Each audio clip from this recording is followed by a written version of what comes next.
walking the dust off. Is that what you do? Is that all you're made of? Whatever ain't right, prove it on yourself. Revisit your act, results are parallel. Living on a guideline, been there, done that, hold up and dread. Instead of being bitter, back up, go grab your keys. Throw all the chronicles to be told, don't waste it. By the road, the stunt driver who hit the tip top of an adventure.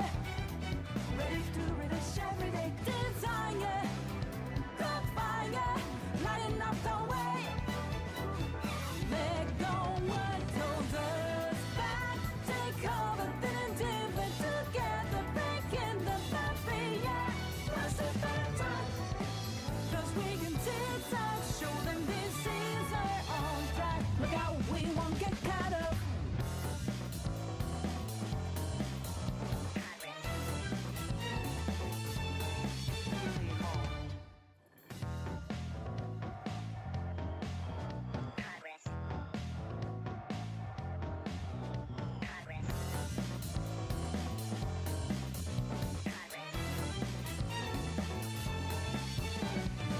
Look like you don't care, walking the dust off.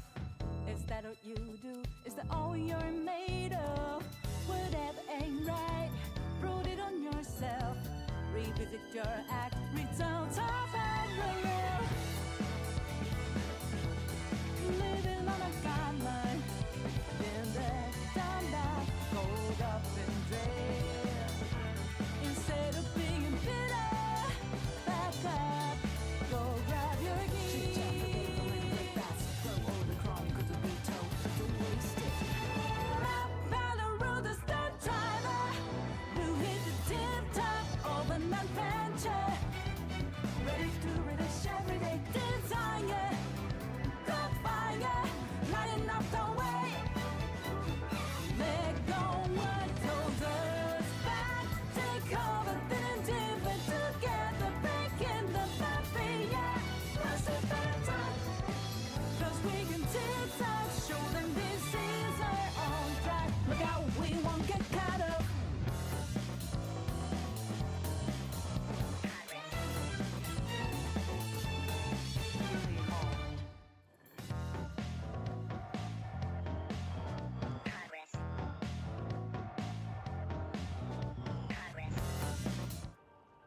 What's good, ladies and gentlemen? How y'all doing? Maybe Daniel, Grandel, Zenovius, Jose, Goudslayer, Crystal. Welcome to the stream, everybody. How is everybody doing today? Hope everyone is having a good day. Doing a little bit of Wuwa. Never knew your Discord message had a phone sound effect. What the hell are you talking about? I was watching Corey. Corey ain't going nowhere, bro. He ain't going nowhere. Doing my Wuwa stuff before playing BP. Yup, same. Hello, Crystal. I see you on YouTubes. AFK farming void crystals. Y'all are too OP, bro. Y'all are simply too OP. That could never be me, bro. I'm a casual. Isaiah, what's good? Welcome to the stream.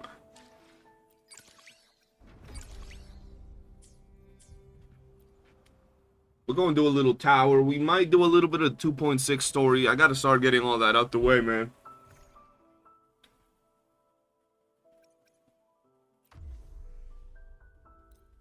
We got to get the currency for Shiyuan, man. So I can level him up, man.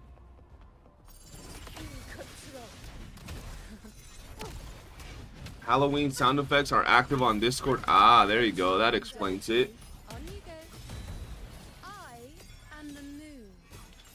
I am the moon. By the way, guys, as you walk into the stream, appreciate it if you could hit the like button. There we go. Let's see how many of these I got. I got 14. I got 101. I got 590, and I probably have enough. I'm gonna do today, maybe tomorrow, and then we'll be done farming this for Shiyuan. It depends. I'll try to see if I need more or not. How's Blue Protocol? Addictive, fun, chill. As we approach more endgame content, there's less things to do, but they're releasing more content as we go. What up, Latronicus? Lad, I'm telling you, we picked a horrendous spot to stay farming, bro. Jabberwocky, what it is. Stay behind me. In control.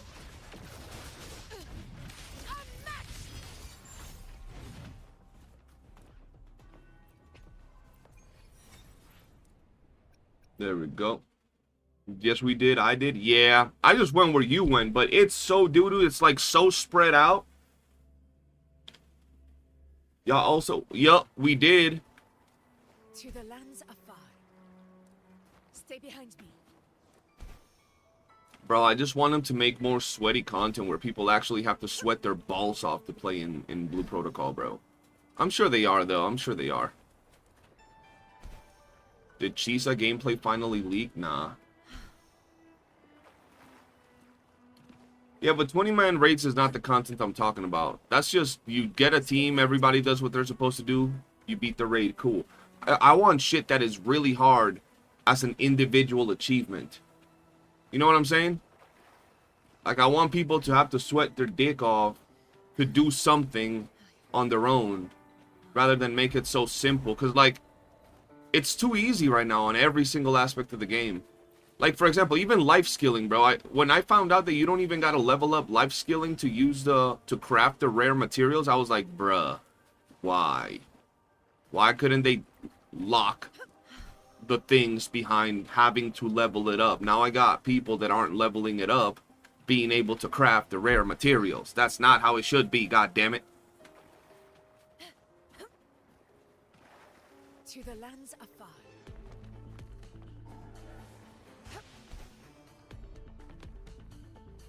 So close to 60, hopefully, Jose, you will be able to hit it on reset. Everybody, 95% of people, 99% of people are where you are, bro.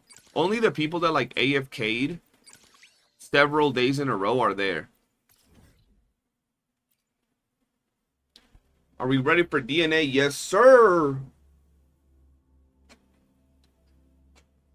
That's what I'm saying. It's all mastery based. I hate that, bro. I want people to be forced to do shit. Force them to do shit. Like, if you don't want to level up your life skills, fine. But then go grind money to then buy the stuff from the people that did level up their life skills, bro. But I hate the fact that you literally barely have to interact with life skilling whatsoever, bro. That's so ass. Oh shit, this one's running? Oh, never mind.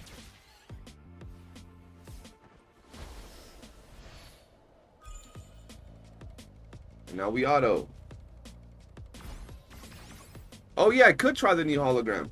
Farming money. Well, farming money in the game is kind of ass, but it's because of what I said, bro. Because the fact that like the life skilling system is not like an obligation, or not an obligation, but is a thing that anybody can do. Even at low level, you can craft the materials, right? I've made like $1 million already off selling stuff in the market. And I haven't even gotten one drop, which is nice.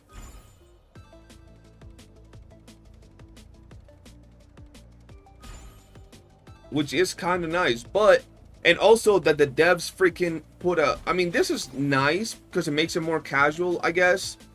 Where devs locked how expensive you can price things. Like, you can't just price them at whatever you want. And then they over flooded the market with, like, books and stuff. That's also kind of doo-doo. Just watch the video of MTash saying in the very beginning, if no challenge and I can't die in the beginning, then it's not a fun game. I don't know what games he playing, bro, because unless you're playing like a Dark Souls-like game, 99% of games nowadays will give you no challenge in the beginning. It's usually a tutorial. I will say play other games, but they have shitty publishers. It's not worth it anymore. There's a lot of great games you can play. It's just a matter of, like, do you want to play older games? Like, what really are you looking for? when it comes to gaming. A lot of people like living the hype of a brand new game rather than like trying older titles, so there's also that.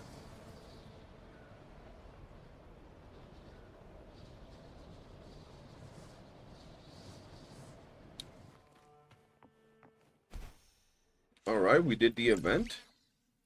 That's all we had for the day. That's all we had for events in the day. Let's go and do tower, bro. Let's go and do tower. Oh, wait, never mind. Let's actually do one more thing. I think I just turned on my PlayStation by accident. Ugh. Press this button.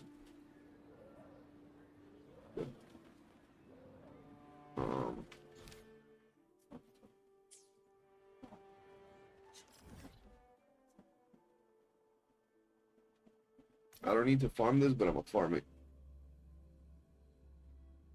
Gacha game, of course, Stellasora is being destroyed by the critics. I mean, to be fair, gacha games in and of themselves are always slop, but from what I heard of Stellasora, it has potential from what it's offering, but it's expensive as hell, like highly overpriced from what I saw people. They even have sponsored creators coming out and saying, ah, shit kind of dookie. Not the game itself. I mean, I don't like it, but yeah.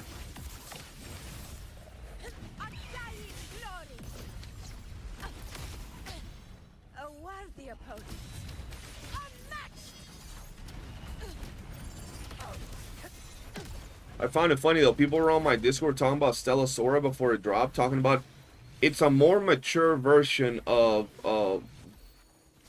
Blue Archive.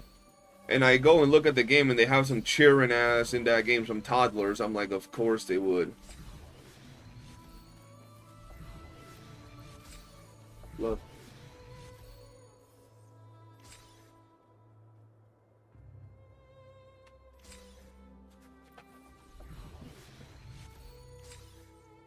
Want me to go?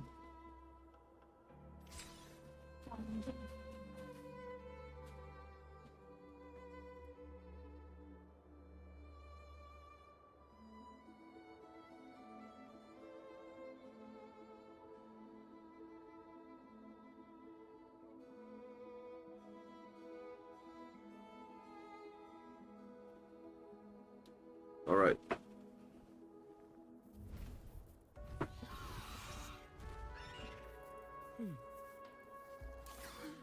All right, we did that. No, we got it. Where's the one for she? You want to say here? Oh boy, bro, I have not farmed that dude whatsoever. Like a pot. All of them. Huh? Yeah, that's what she said. Stay behind me. In control.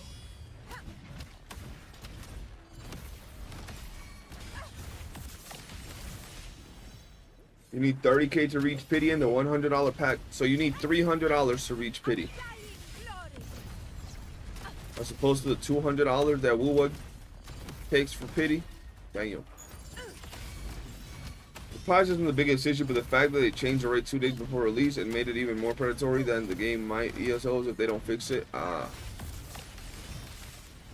Hey bro, maybe they're trying to cash in and cash out, bro. You know what I'm saying? Like they're trying to like drop the game, get a lot of suckers to spend a hella ton of money in the game, and since there's Duet Night Abyss and that other one coming out, they don't want their game to last too long, so they want it to die. They just want to make like a couple mil with the game's launch from the whales that have nothing else to spend money on, and then boom, game crashes or something. I don't know. Who knows, man? Who knows?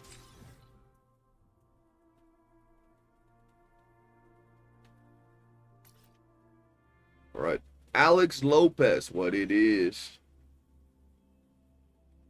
Welcome to the stream, man. All right, it's time to do the Lioness of Agalori, Arsaminosa. Let's see what she's all about. Modulation. Stay loading. With style and grace. Oh well. On you go. They did. I need to see something. Am I doing anything? There we go.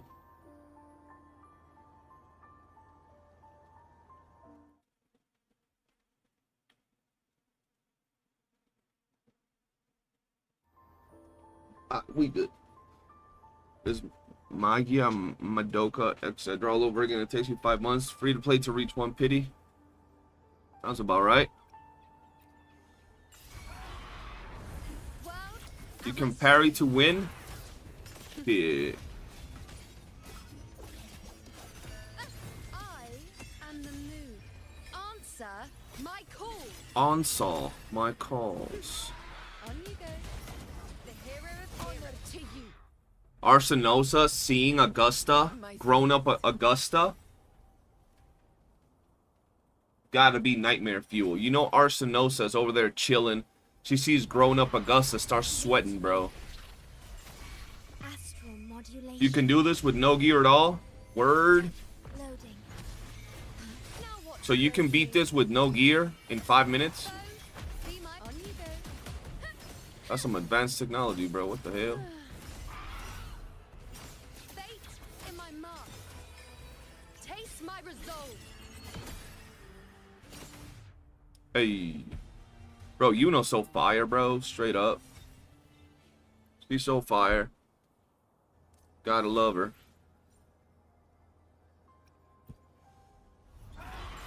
Level 1 YOOOO no gear can do this. Alright, link the video right now. Link me that video. My strength. Level 1 gearless YOOOO clearing level 100 Arsenosa. In my mark. I need to see to believe. We found the name of blood. Unmatched.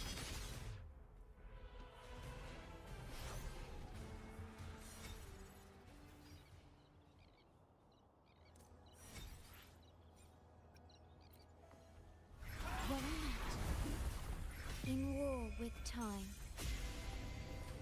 I'll indulge you. The moon is full. The moon is full. Future. Yo, how long until we get to Night Abyss, man? Is that all? World at my strength. Honor to you, my friend. Oh, this man's actually kind of tanky. In one strike.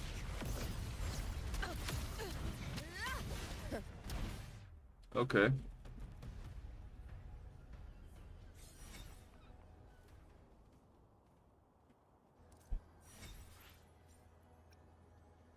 Oh, it's a good Arsenosa. Okay.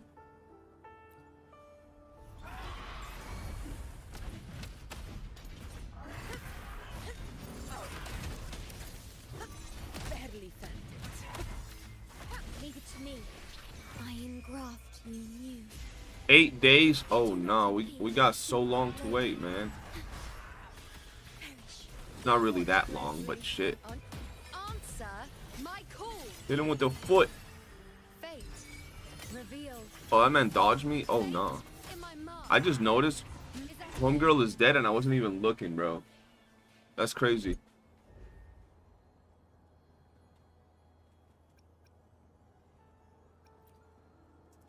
Well, let me talk to you. Let me talk to you. in war with time? Loading. With style and grace. The moon is full. Causality over time. Is that all? To the hero of heroes. In the name of blood. In control. Barely felt it. I will not. Oh, hell no. Arsenosa, you doing too much.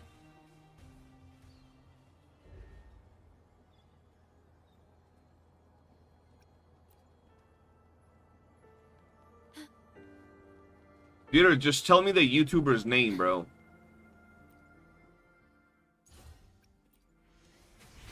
Astral modulation. Diminish loading. I'll indulge you. Taste my resolve. Future. Bro, why does this thing be dodging me, bro? We honor to you, my friend. This thing's electro resistant, isn't it? The sun never sets. Or am I just not doing damage for some reason? Let me double check something. Let me double check a little something. Oh, let me revive you.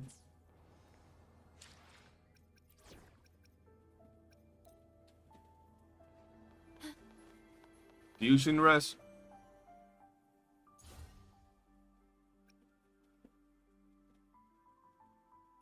Iron graft you new. Stake loading. Sentinel protecting. Judgment time.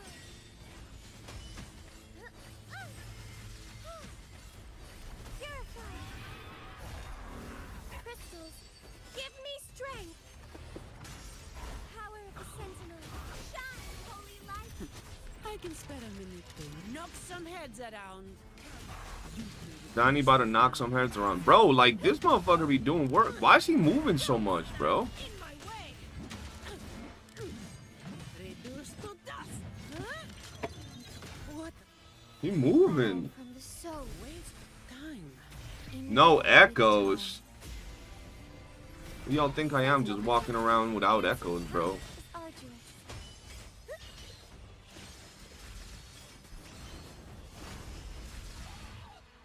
Alright, buddy, what the fuck is even that? Crystals, Holy boink! strength. There we go. I didn't go for Zani. Look, it's PB doing all the damage. What are we talking about? It's Peebly, bro. Peebly.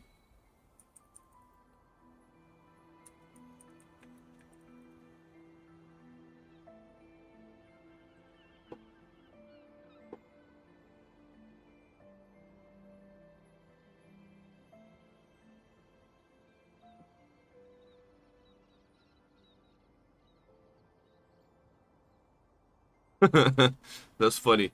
Yo, Jitters, I just looked at the video, the level 100 Arsenosa versus level 1 YOOOO, and all you see is the first comment, sorry for playing the same game.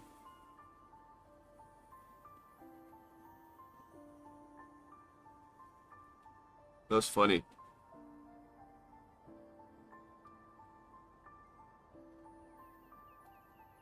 That's insane. How is she doing damage, though? Just the parry naturally damages it?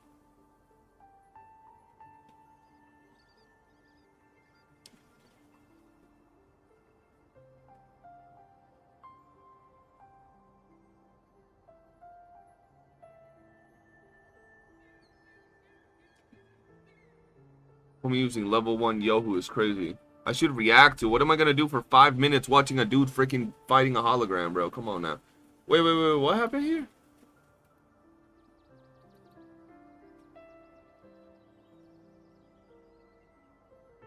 Oh, so you can parry all its damage and return it back to him. That's kind of crazy. That's actually kind of crazy. Hey, bro. I guess YOOOO mains are built different, bro.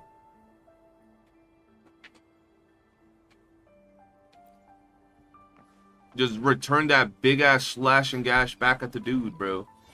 Bro, I'm so sad about Zani's skin. I hope they change it. They won't, but I hope so. Because, like, I think this looks better than whatever she has, bro. I don't know, man.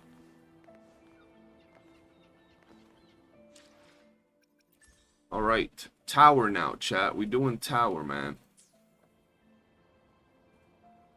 Hello. There we go. Tower. The holy boink, exactly. How you doing, Varun?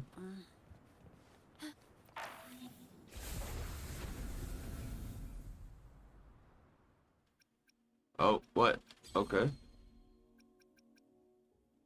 Lee chop chop. Okay.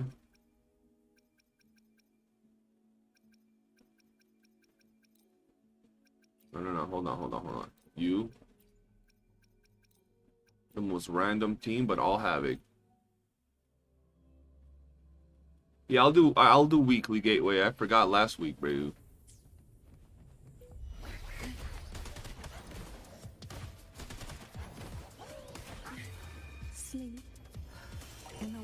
bells of sirens. Suffocate. Riptides flame you.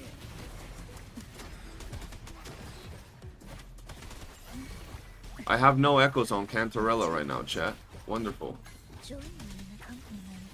I don't know how to play for Lova because I don't like her.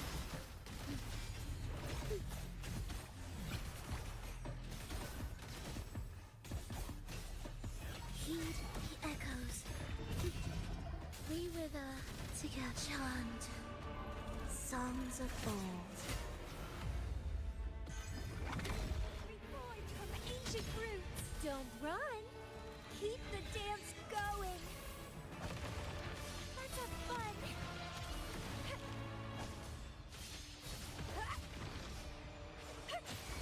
Rafting. Suffer. It's getting fun.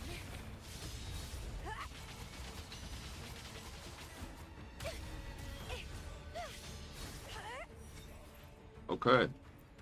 Return to tower. I don't like for Loba because I don't have her maxed out. Yes, my Camellia is S6. If only they keep on making skins, Zani won't get any of this heat. I mean, as long as they make some decent skins, bro. Enemy fusion resistant decrease. Okay. They want me to use the greatest team of all time. Fuck is Lupa? Here. Lupa. Brant. Shangli. I'm so dumbfounded right now. I can't think anymore. I don't even know what you're talking about. Yes, just because she ain't S6. That's why I didn't take the time to learn how to play her. It just is what it is. You feel me? It is what it is. But not because, like, she's not good or anything. She's amazing. I just, you know. Epic shot. Let the flames rise. Shangli's not touching the field, chat. I'm just letting y'all know. One tap. Blah. Yup. Shangli. She's just over there.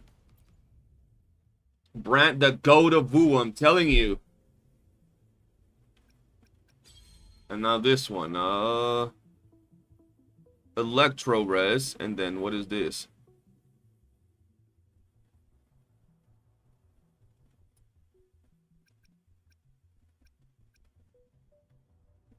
God, it doesn't matter, bro. Why am I even acting like it matters?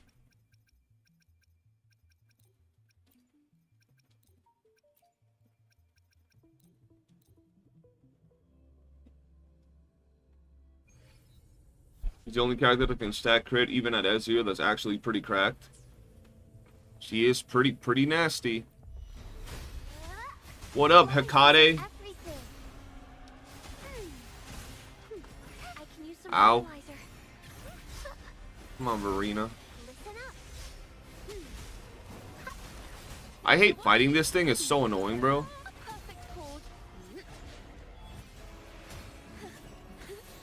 Alright, here we go. Last two are for Zani. Oh, I wasn't even ready to intro. Not like it matters, but yeah. Repent, for silence beckons. Just kill her quickly.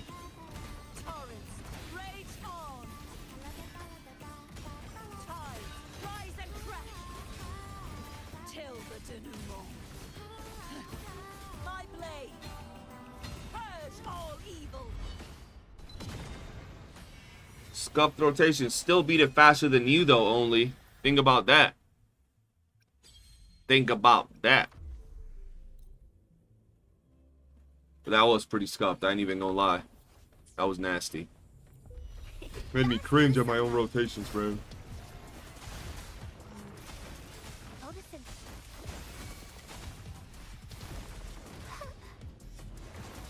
Thanks for watching.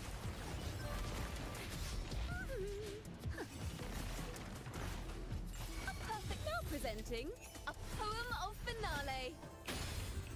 Alright, let me see you clear faster with S0. I want to see it. I trust on your skills, bro. I know you can do it. True form revealed at last. God, they already have a mute bar on it.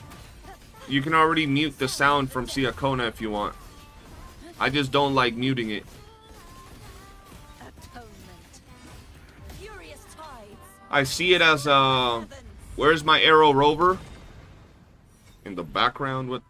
I ain't gonna use no arrow rover. You're saying Zani is the one for here? Alright. I don't like using arrow rover, bro. I never build them. I mean, to be fair, I haven't even finished building Verena, but yeah. Astral modulation. Astral modulation. Loading. Worry not. Diminish. Sentinel protect me.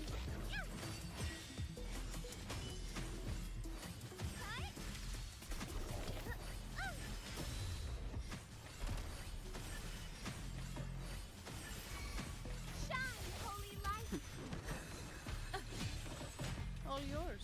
What the fuck? I was like, bro, what was that? I thought it was like a whale or something that I've never seen. Turns out it was just glitchy. In war with time. Loading. Sentinel protect me. Judgment time.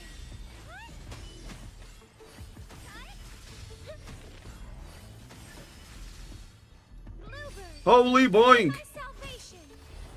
Boink. Power of the Sentinel. In the name of Imperator. Come at me. Oath. What type of doodoo turtleneck looking cover characters? That's what I'm saying, Mario. That's what I'm saying. Graft you knew. Sentinel protect me. Purify.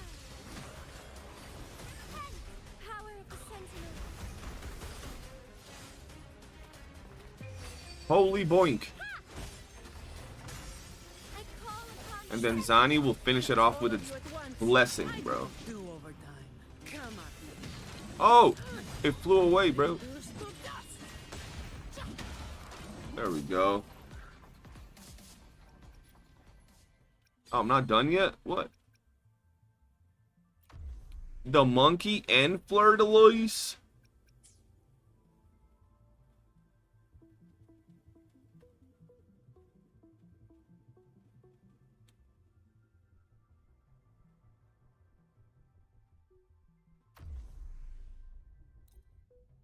I guess.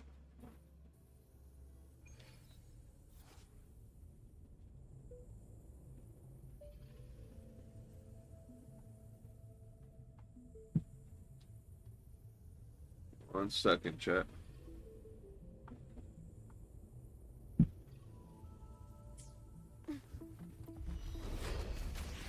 Loading.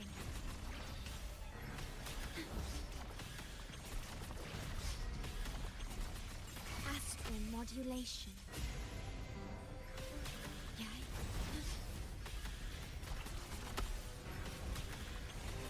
Sentinel protect me. Answer me.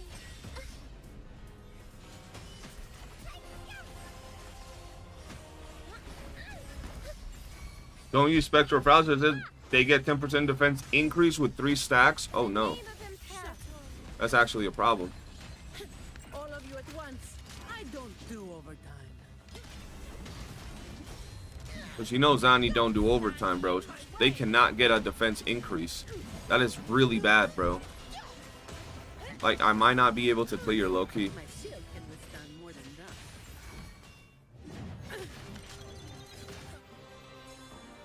Ordained. Now I have a report to write. I engraft you new. Worry not. Sentinel protect me. Answer me. Power of the Sentinel. Crystals. Give me strength. Damn. That was close for real, bro. They had me sweating in there, bro. She just melts the boss. Holy shit, this is S6R5 Zani. She don't give a fuck. Close, but you did it. Thank you, guys. Appreciate y'all believing in me, man. That was very hard. I know someone's like, you're a whale. Shut up. I'm like, bro, we're just joking around here. People know it. People know it by now. Let me get all these real quick, because we poor. Let me get all these because we're poor. Bro, I'm so down bad. I'm about to buy all these, bro. Shit. I'll buy all these because why not? All these because why not?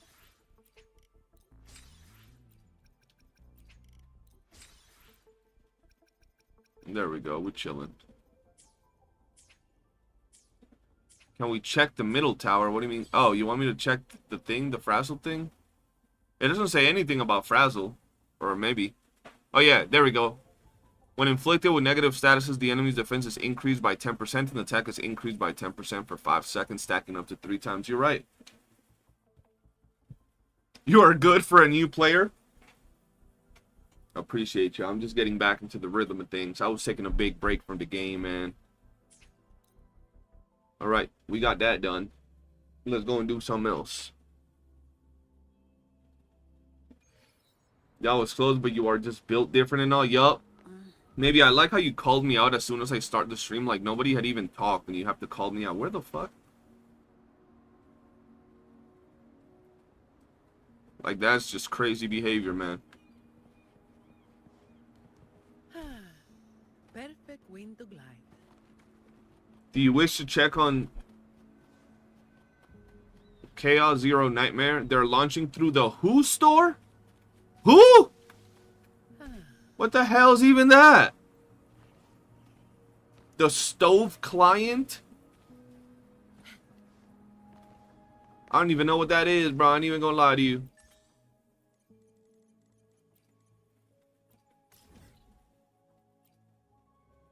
Oh, their own client, bro. You said that shit like it was something popular or something. I'm like, hold on, what?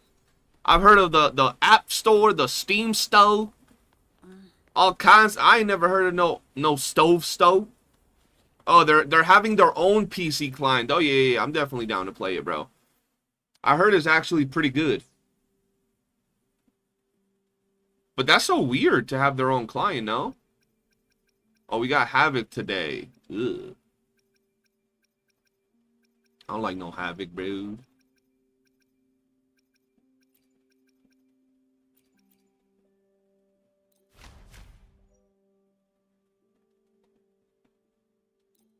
Thunder. A lot of people are going to play that game, so seems interesting. They've been hyping that game and Duet Night Abyss for like months, bro.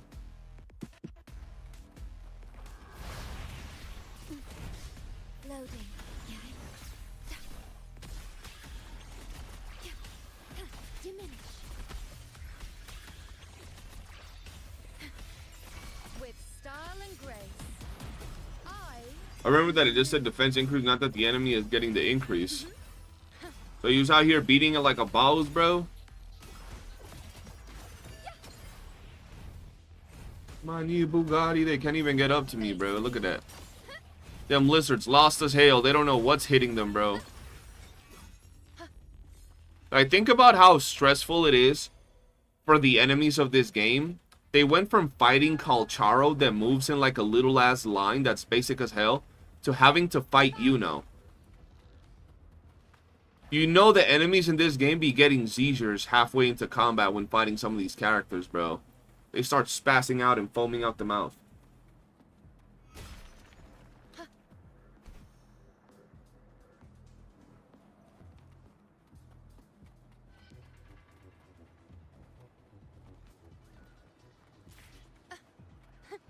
What happened to Calcharo? I want to fight Calcharo, man. Yuna comes out of nowhere. Sipping across the sky, bro.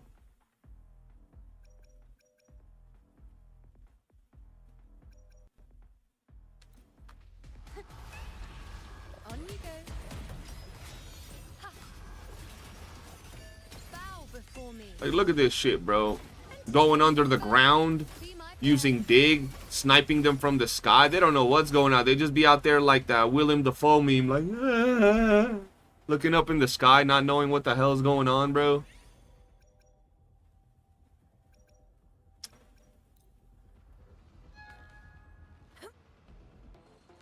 Stay behind me. Almost fell. What?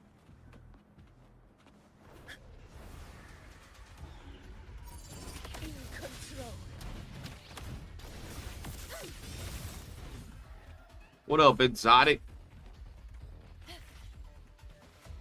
It's so hard to fight against Yuna. Her feet are so godly. Only you be gooning at her feet, don't you?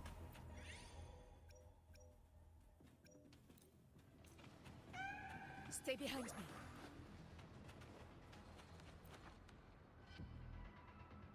The camera stuff to everything is just like Warframe, and look where that is at. You think that Duet Night Abyss cannot? Oh my goodness. Bro, it would be so easy to...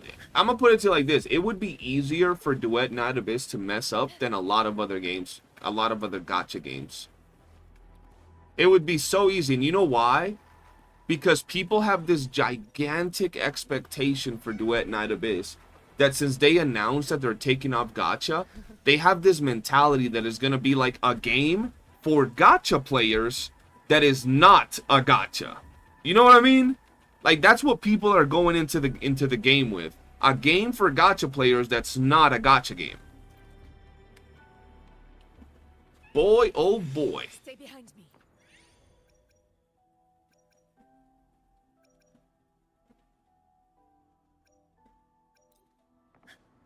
That's already a recipe for disaster. That's all I'm saying.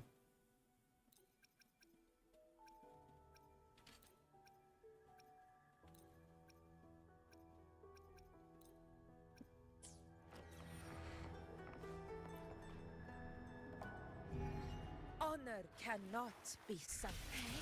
Loading in war with time. I honestly don't believe DNA might replace WOOOO, especially because of the expectations, and that's definitely going to change the industry, though. I think that we're going into this with a lot of big expectations, and the number one issue that I have is that they're catering, maybe, I don't know about Ananta, right? I don't know about Ananta, but the reality of it is that a lot of these games are catering to gacha players while trying to not be gacha games, right? And that's a huge problem because gacha players want the gacha players want gacha games to be gacha games, but they just want to get the characters for free. That's the thing. Gacha players want the gacha games to still be gacha games with like weekly events, you know, your gear system, your stamina sometimes, all of that, but then they just want to get the characters for free. That's the thing with gacha players. And a real game, if it drops like Warframe, is nothing close to a gacha game. Warframe is probably one of the furthest things from a gacha game. Can I fucking go in here? Okay, there we go. Honor cannot be sunk. Turtle, see, that's the thing. You think they're copying a game to the T. I don't know if you knew this, but Duet Night Abyss was not copying Warframe to the T. Duet Night Abyss has already gameplayed out. They used to have gachas, banners, character summons, everything. It was not copying Warframe, but just with anime waifus in it. It was its own gacha game, and then they were like, yup, okay, we're changing it to now be like Warframe, I guess. Stay behind me.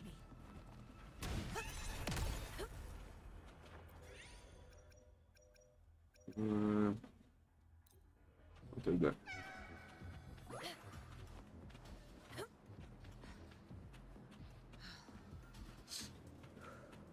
DNA without gacha makes me skeptical. I still let those people to hype themselves, but don't be. Yeah, that's what I'm saying. I want to be wrong, and I want the game to be amazing, but the reality of it is that people gotta have certain expectations when those games come out. DNA replacing WOOOO, they care about WOOOO because it's the same type of market and is the same type of game. Duet Night Abyss is not marketing to Warframe players. The game might be similar to Warframe, but they're marketing to gacha players. They're marketing to anime waifu collectors and anime waifu enjoyers. You don't see that in Duet Night Abyss. You see that in a game like this. Stay behind me. DNA's open world, so we're just gonna take one aspect of the game and frame that as the only thing that could be in common regarding the two games. Is that it? So does that mean that Blue Protocol and your own words, Blue Protocol and Crystal of Atlan aren't similar? Loading And Crystal of Atlan ain't open world like that. time. right? I'm saying they're the same market, right? That's why I said the same market. They're catering to people that like to collect waifu characters, which is what Wuwa, Genshin, all these games does. Warframe don't do that.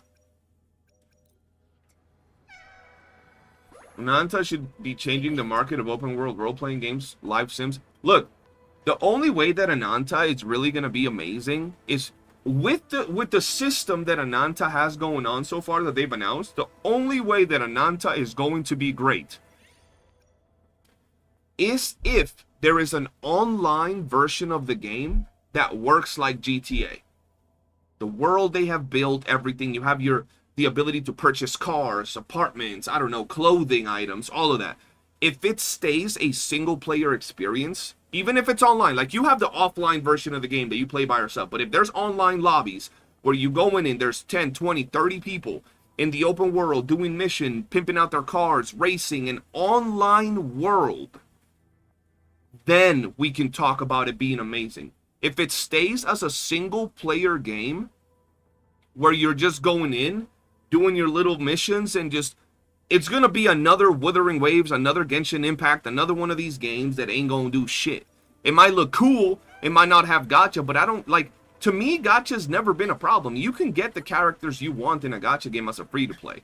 You might not be able to get them all, but why the fuck do you want all of them? Just get the ones you really like, and that's it. But if there's really, if it goes down to, like, just the same single-player activities while you're buying clothes, like, why would you want to buy all these clothes and fancy cars and then you can't play with your friends in meaningful content? And I don't mean meaningful content that's in joining your world, helping you pick mint and echoes. I mean, like, meaningful content, like, you know, heist. Bro, there's literal scenes that look straight out of GTA but anime in that game, like where they're doing like bank robberies and shit like that. Online version of it where you can group up with not just a group of 4 friends, but an actual online living world would revolutionize the gacha or anime like aesthetic gaming industry. Other than that, it ain't doing shit. It might just be cool and popular like Genshin and Wuwa and shit, and that's it.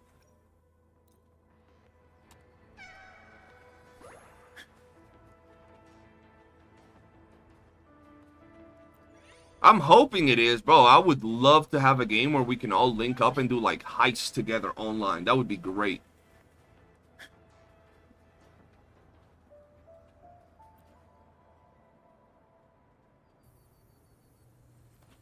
I just like that I can play Phoebe in Duet Night Abyss. Yo, why is Phoebe in Duet Night Abyss for real? Young Peeb is in Duet Night Abyss, bro.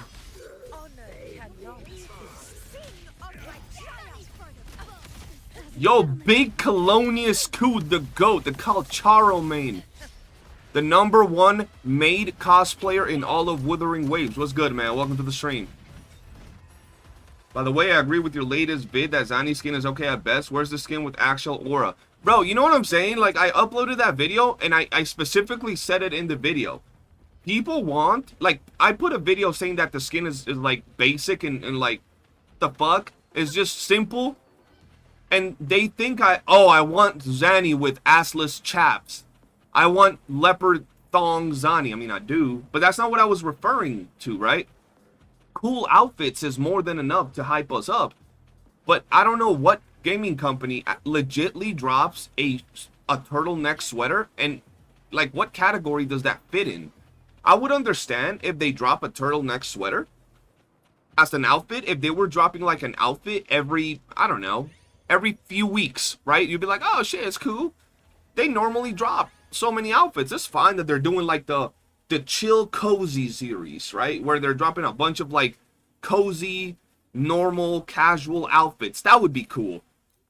But the fact that they barely drop outfits, and when we get a sneak peek of an outfit, it's a turtleneck sweater.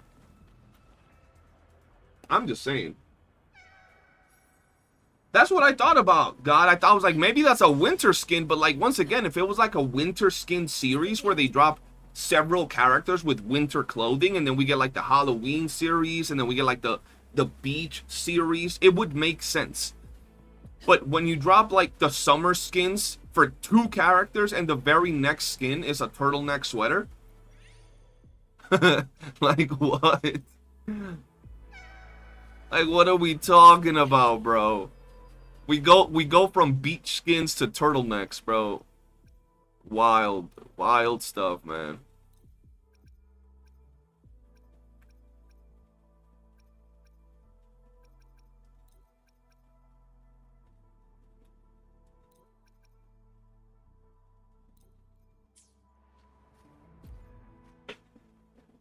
I want Phoebe, but without the hat. Hatless Phoebe. See, little things like that would be cool, bro. Taking off, like, the hat or aspects. You know how we can put the little crown on Rover?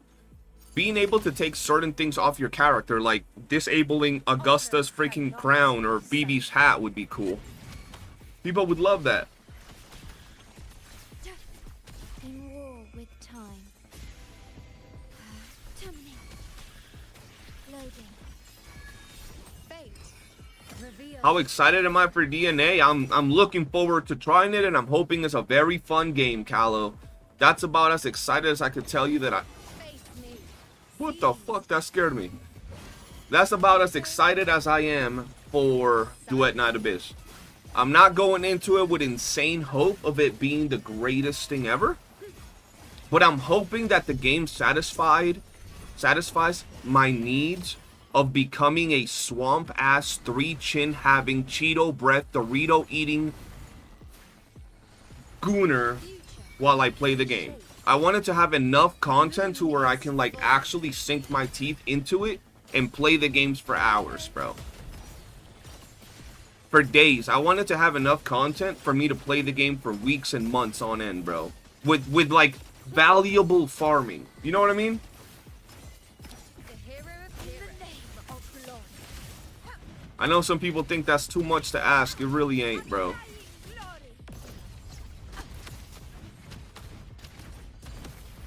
Same, hoping it pops off because it has huge... It does have huge potential, low-key. Low-key, it does. Stay behind me. I need Yuno's bracelet to be permanent accessory. True. True, that you can just equip it. I'm really curious about the endgame. The endgame is where it's all at, bro. Like, right now, you probably stopped playing BP, right, Callow? Or I don't know if you've been casual on it. I'm already at the point in BP where, like, I get to endgame and I'm just, like, doing the meaningless side things that you do in an MMO. Fishing, achievement hunting, mount farming, yada, yada, yada. And yes, I put, like, 100 hours plus into the game since it's week and a few days of the game being out. But I want a game that has even more content. When I think of an MMO, at least, I think of, like, tons of hours of gameplay. And even though Duet Night Abyss is not an MMO, if it's catered around, like, Warframe, come on now. I left your line, can't remember which it was. Hey, do you wanna join my line again? I still have the game open. I can just tell you. On you go. Just let me know, Crystal. Taste my resolve. Face me. Fate in my mark. Causality over time. Answer my call. We honor to you, my friend. Where's my Gian and Brant skin at? Invincible.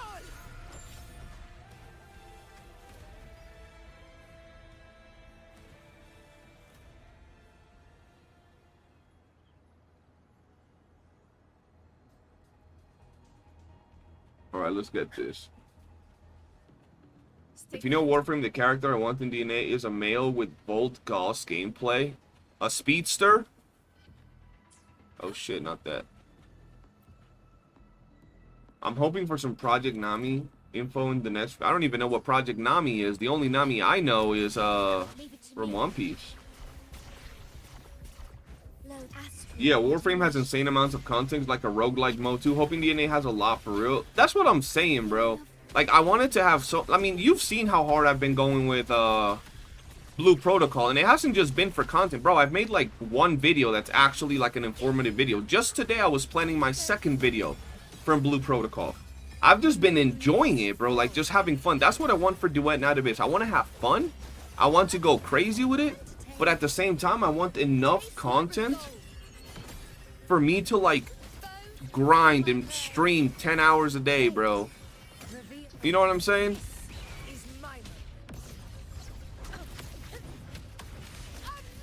Project Nami is their PvP MMORPG. I wonder if it's gonna be like a PvP MMORPG with like open world forced PvP, or if it's just gonna be a MMO that has PvP. With style and grace. Praise me, fate in my mark. The moon is full. Bro, yeah, bro. I love clan systems, bro. I've been going hard on our clan in Blue Protocol as well. Like, I love just the ability to play with other people, bro. I'm sure if they're gonna have the ability to grind with other players, they're gonna have a clan system. For sure.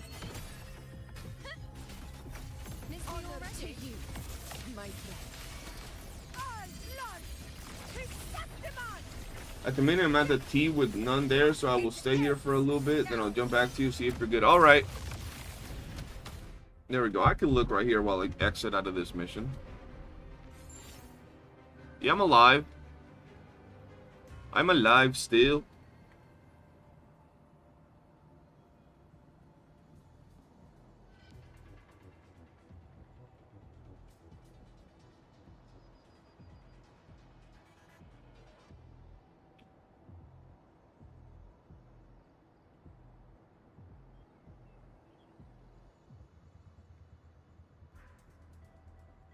There we go.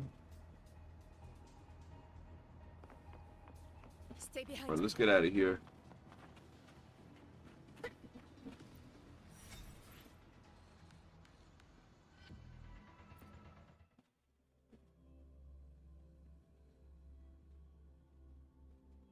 Nah, bro. We saw a CN video where it says you want to level up your things equally.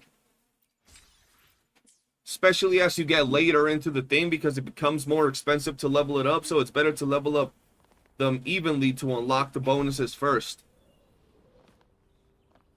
At your disposal. The wind rises. At least that's what the CN video said. And they had everything at level 60, so I don't know.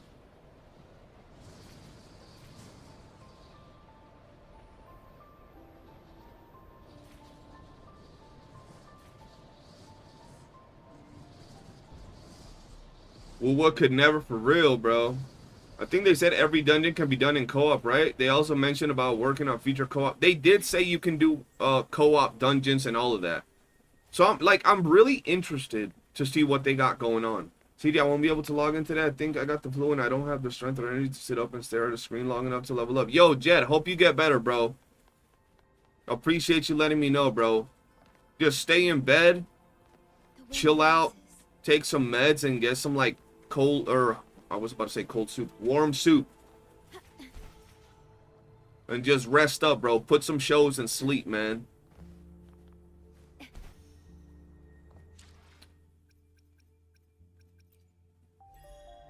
Big shout out to the homie Jet Black. But you know what's crazy, God? I didn't catch COVID for like the whole duration of the pandemic, and then I caught COVID like 2 years later randomly, bro. I was just like, the fuck? How's that even? I don't even socialize with people nowadays, bro. How did I even get COVID? Where'd it come from? We actually have 3 videos that I want to make today. I might start with the first one, that it's about some interesting stuff, man, and then we'll go into some reactions. I got it right when it was starting. Did it hit you bad, God? Bro, I was so scared when COVID was first starting out, bro. Like, I was legit terrified, bro. For me, for my mom, bro. You know, the older folks in my family. And thank God nobody from my family passed away from it, bro. I was terrified. You're going to play it on... Yeah, I'm 100% going to play it on NA server. Been debating because I don't want to be 16-hour late to updates while other servers... See, here's the problem. I've always had the issue of, like, content creators having the... You know, Southeast Asia servers where they get the shit earlier, and that shit's always mad annoying. But at the same time, if I'm gonna even buy like a battle pass and a Lunite, or you know, the $5 pack that you usually get on these games, I'll probably do that on my NA account so everybody can play with me. If I'm gonna play with my friends and you as an English speaking content creator, most of your community is gonna be on NA. Or maybe Europe, but you know, global NA is usually where they're gonna be at. So we'll just make it easier for people to join you as you continue making content for the game. And if anything, you can just make a side account where you casually grind and you have like your 2 accounts that you grind just to have earlier access to content from the Southeast Asia server. With like a sore throat and in a couple of days, oh, that's crazy. Now, when I got COVID, bro, I was like in bed, like fucked up. And then when it started to finally go, like my throat was hurting, my chest was hurting. And then when it finally started to go down, bro, I literally couldn't taste anything, bro. For like 5 days, I couldn't taste anything. I would be drinking orange juice and it would just taste like water. I was terrified because I Googled it and it said that some people had permanent damage to where they couldn't taste food anymore. And I was like, oh my god, bro, if I can never taste food again, I might as well just die at this point. Like, what's the point of living if you can't taste booty? Like, you know what I'm saying? And thank god it actually got better. Yeah, and then ping would also be bad. You also got COVID, Kalo? Oh, hell no. We all just out here with the Rona at some point, bro. I got a shingle right here. We're gonna pull Kalo Ku right here. Watch. God damn it, Kalo. My sense of taste of Coca-Cola is permanently weird because of it. I try it every now and then. Yeah, like, bro, I tasted Coke and I was just drinking. That's how I realized. I don't know if it was Coke or Gatorade, but I was drinking and I was like, why does this have no flavor? What? And I drank again and I was like, yo, I cannot taste anything. Fine. And that's how I found out that I couldn't taste anything for a while.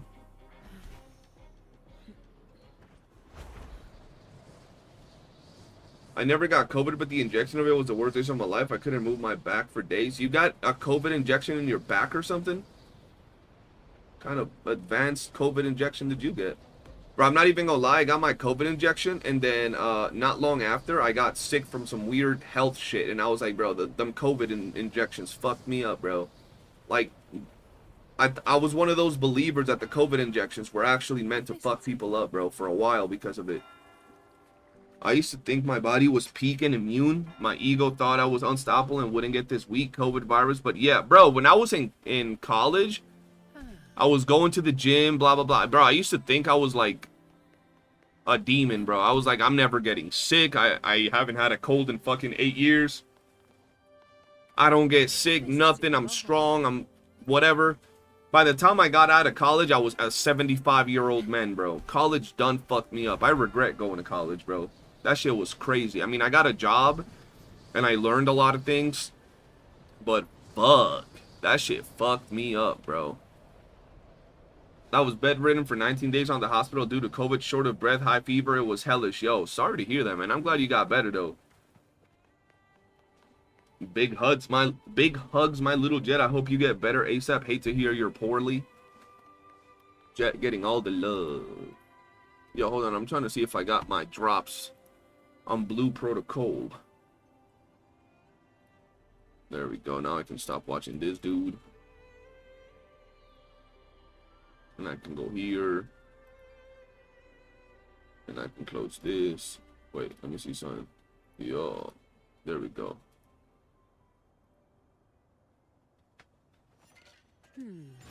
No, man, I got the...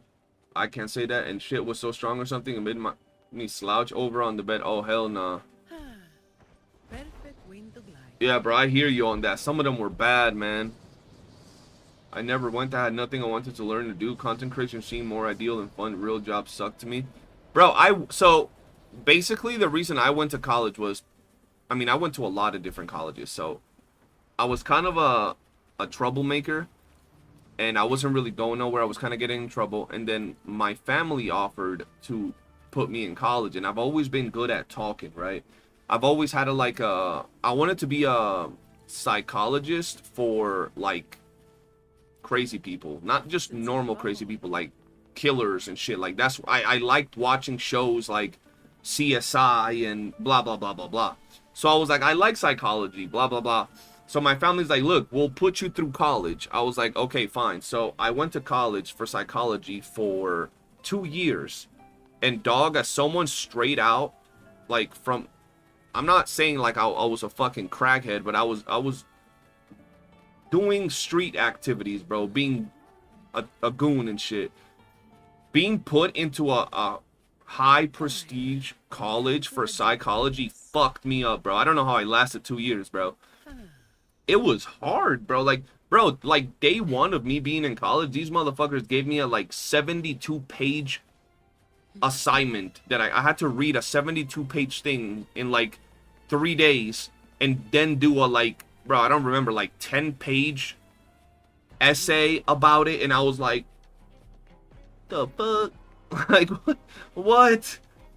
And I somehow got it done, but it was always like struggling, bro, like dying trying to do that. After 2 years, shit started. And then after 2 years, when I thought myself to be pretty good at this whole psychology shtick, they got into the more theory part of psychology. Who started psychology? Who were the first psychiatrists, psychologists, the most famous ones? And I was like, I don't give a shit about none of that. I want to see how I can apply it to today's society. I don't care about a psychologist from 80 years ago or 100 years. Fuck that. I want to do what is going on now. So I started just falling off with the career, the way they were teaching it, and I dropped out. After that, I went to culinary school for 2 years as well. I loved culinary school. I was actually doing pretty good, but it was the opposite. It started off with the theory part of everything. And when it first started, I was not going to a lot of the classes where they would teach you, like, where does, like, culinary éthique come from? Like, the different sizes of, like, you know, knives and forks and spoons and all of that. And I was skipping classes a lot. And during that time, they didn't have, like, the system to register your absences be that strict. So I ended up, like, I don't know, missing a bunch of classes. Little did I know, these fuckers were taking, like list, right? Because they weren't doing it. Well, about 2 years afterwards, they come out and say, so over the past 2 years, we've taken accounts of everybody's attendance to the class. And I hadn't missed class for the past year and a half, but at the very beginning, over the first 6 months, I missed a lot of class. And they started listing out everybody that had missed classes. I was the #1 person that had missed the most classes. And I was like, how is that even possible, bro? And they were like, at the very beginning, I was like, oh no, that's some bullshit. And I ended up getting kicked out for missing all those classes, even though I was at the top of the class when it came to actual, like, cooking skills, bro. And then after that, I took a break for like a year, went back to doing bum shit. And then, they finally put me, I wanted to go to business school because I love business, making money, all of that. I've always loved that. And, I was like, I don't know if I want to do, because I love business school, but I've always been the same way where, like, I don't like doing shit that I find irrelevant to real life scenarios. Ever since I was a kid in school, bro, like, if they were trying to teach me random bullshit, like, fucking geometry and shit, I'm like, I'm not gonna apply this in my life. I don't give a fuck, right? Like, things like that. I didn't care. So, I was like, I like business school, but I hate math. The only math I'm good with is math that has to do with money and earnings and, like, how to, you know, apply said money to make more money, blah, blah, blah, blah, blah. So then, I've always been good at selling stuff. Real good. So, I think it was my mom or my aunt, they were like, why don't you go to school for publicity and marketing? Publicity is going to teach you how to sell things, and marketing is going to teach you how to work the market to make your money, blah, blah, blah, blah, blah. And I was like, yo, that sounds kind of interesting. So I went to school for publicity and marketing for 5 years. And, yeah, that's the last one that I stuck with, and I graduated with that in publicity and marketing. And it was great. I enjoyed it. I still had a lot of problems, bro. I was always getting into trouble because I just wouldn't take shit. I would go to class, and if the teachers would giving us some stupid, I hated waking up early in the morning. And if the teacher was giving us some doodle ass assignments that was like irrelevant, I would get pissed, bro. I'd be like, oh nah, you made me wake up at 6 in the morning to be in class at 7, and you gave me some bootleg ass assignment that I can do in 5 minutes, and then you're gonna just sit there yapping shit. Oh no. You gotta apply the golden ratio to your dodges, the Pythagorean's theorem to Wuwa rotations. Aye, buddy. Aye, buddies. That's how I was with math, dude. It started to not make sense logically. Like, what the fuck do I need to know imaginary numbers? Where am I ever gonna use that? Felt like they were making stuff up for fun. Yeah, that was me, bro. I was always like that. Anything that I couldn't apply to like real life scenarios, I don't care if it would make me a more well-rounded person. To know who the inventor of psychology was or the pioneer of psychology was. I didn't care, bro. I wanted to know how to be the very best psychologist I could be right now. Not what the fuck some dude did 300 years ago. My school taught government stuff in freshman year and didn't do anything in senior year. So by that time I didn't remember a thing. The system is rigged. The system is rigged. Alright, listen. That was a good yap, though. That was a good yap. I wanted to do story, bro, but I keep putting it off, Chad. I keep putting it off this goddamn story, bro. Bro, this is the 2.6 story. This is the 2.6 story. I don't want to do it. I'm tired of pretending I give a fuck about the story in Wuthering Waves, bro. I'm not gonna lie. It could be great. It could be wonderful. It's still a gacha game story, bro. Ugh. I gotta do this story at some point. I'm sure it's gonna be great. I'm sure it's gonna have cool moments. But it's like, this is not why I play WooWa. I ain't even gonna lie to y'all, bro. So I gotta do that story at some point, maybe tomorrow. And then maybe a little bit of it tomorrow. Maybe I'll just start eating away at the stories little by little. Like, an hour here, 30 minutes there, 2 hours there. We'll see. We didn't get WooWa story, but we got CJ story instead. Yes, sir. With that much Lunite, did you pull for S6 Galbrena? I did not pull for S6 Galbrena. My Galbrena is painfully at S1. And that's where she is staying. Hiromichi, look, I know I said the same thing, but I have some reaction content that I gotta make videos of so I can make videos on my channel. So, you know what I'm saying? Gotta watch it episodically like an anime for real, bro. The story is good, but it's okay. I still like basic Karen vibes. Yeah, that's what I'm saying, bro. Like, I didn't download Wuwa for the story. I downloaded for the beautiful looking characters, the cool combat, and the open world. I'm not saying I'm not gonna like the story. I like the story. I think it's cool. But it's not, it doesn't excite me to want to play it like that. I don't, bro, look.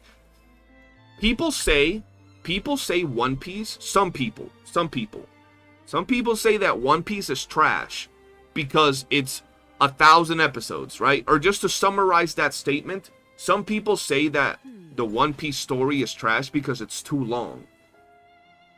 How am I gonna get an update to a patch and some people say I got a 6-hour story, bro? Not even Lord of the Rings takes 6 hours. One movie. Not even Harry Potter takes 6 hours for a movie. And those are peak stories, right?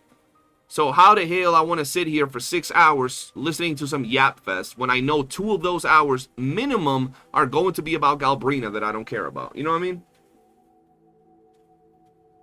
I wonder, so from what I heard, Crystal, some bosses have like, they turn purple and they have a chance to give you some of the void stuff. You're solo.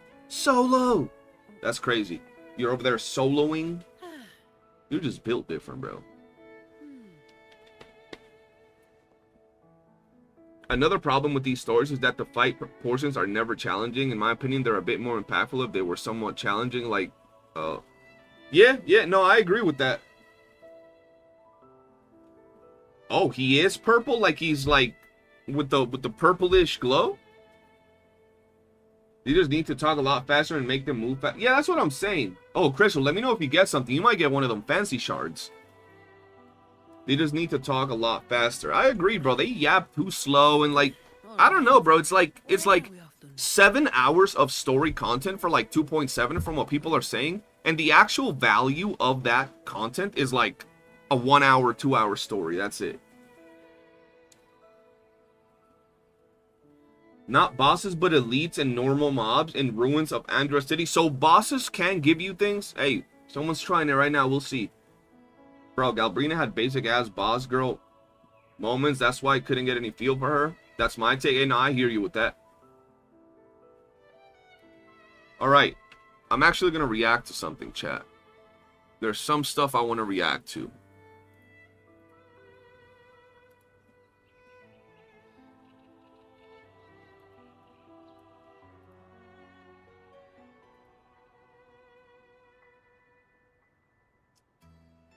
Let me just set this up so I can get her done. Yeah, the first one is not really a react. The first one is more of a conversational video, kind of like I did yesterday. Kind of applies to... And I'll interact with you guys if you got anything to say regarding these topics, bro.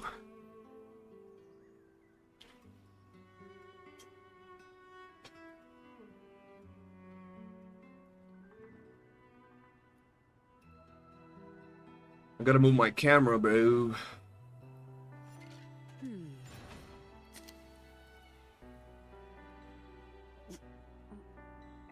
I'll put it up there. Is Wuwa worth playing? I keep hearing they're implementing a difficulty setting for Wuwa story. It's meant for 2.7. That would be interesting.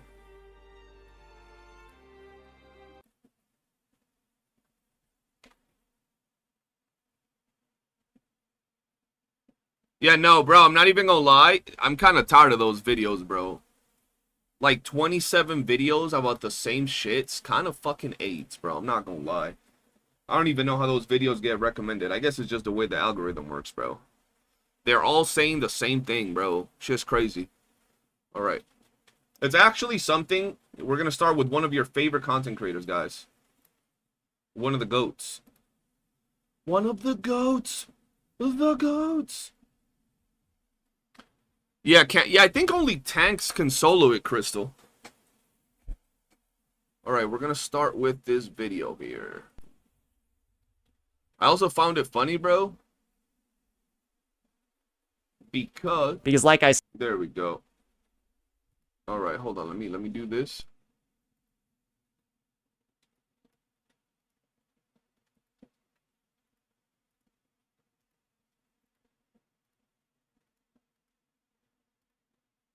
All right.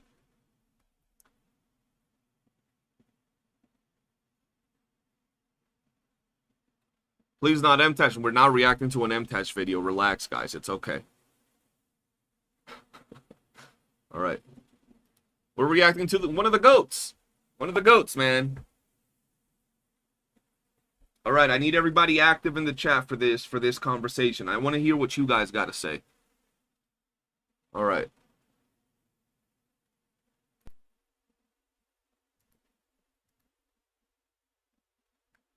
Ladies and gentlemen, it seems that content creators for Wuthering Waves are taking a break.